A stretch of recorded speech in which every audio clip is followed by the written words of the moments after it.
Troubleshooting connectivity. Alternatives to NFC. Hello and welcome to our tutorial.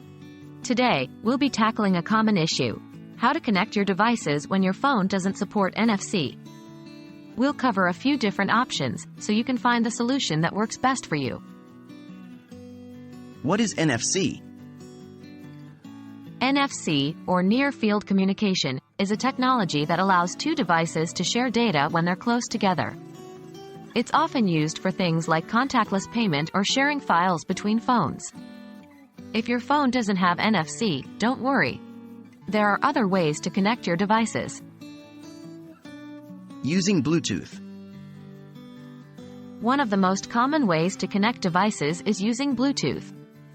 This technology allows devices to connect over short distances, and it's supported by most phones, tablets, and computers.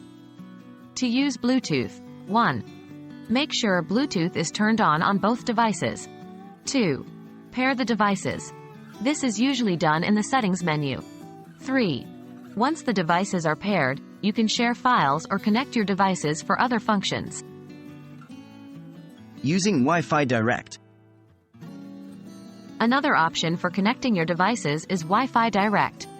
This technology allows two devices to connect to each other directly using Wi-Fi, without needing a wireless router. To use Wi-Fi Direct: 1. Ensure Wi-Fi is enabled on both devices. 2. Connect the devices using the Wi-Fi Direct option in the settings menu. 3. Once connected, you can transfer data or stream content between your devices. Using a cable.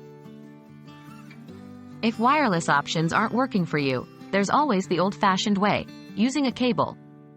You'll need a cable that's compatible with both devices. Once you've connected the devices with the cable, you can transfer data directly. There you have it: 3 alternatives to NFC for connecting your devices.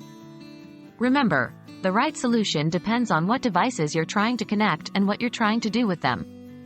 We hope this tutorial has been helpful and that you're now able to connect your devices without any trouble. Thanks for watching.